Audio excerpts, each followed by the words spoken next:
আবু উবাদার মৃত্যুর পর থেকে একের পর এক যৌথ আক্রমণে নেমেছে সৌদি আরব, ইয়েমেন ও হামাস। এতে নতুন করে মধ্যপ্রাচ্যের যুদ্ধক্ষেত্র আবারও উত্তপ্ত হয়ে উঠেছে।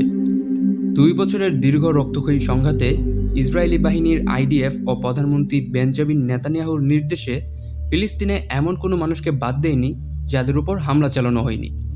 শিশু থেকে বৃদ্ধ কেউ রক্ষা পায়নি।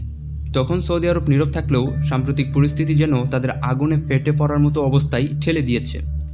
ইসরায়েলের তথাকথিত গ্রেটার প্ল্যান প্রকাশ্যে আসার পর থেকে সৌদি আরবের অবস্থান পুরোপুরি বদলে গেছে।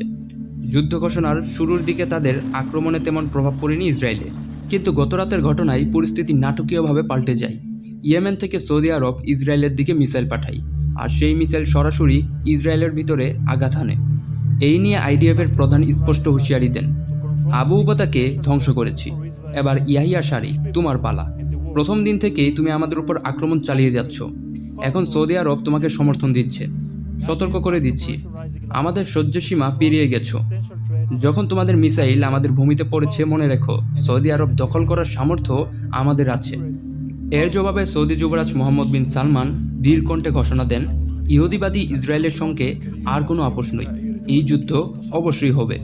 তোমরা শিশুদের ধ্বংসস্তূপের নিচে মরতে দেখেছ, বৃদ্ধদের অনাহারে মরতে দেখেছ, অসহায় মানুষদের খাবারের জন্য কাঁদতে দেখেছ, তবু তোমাদের হাত কাঁপেনি।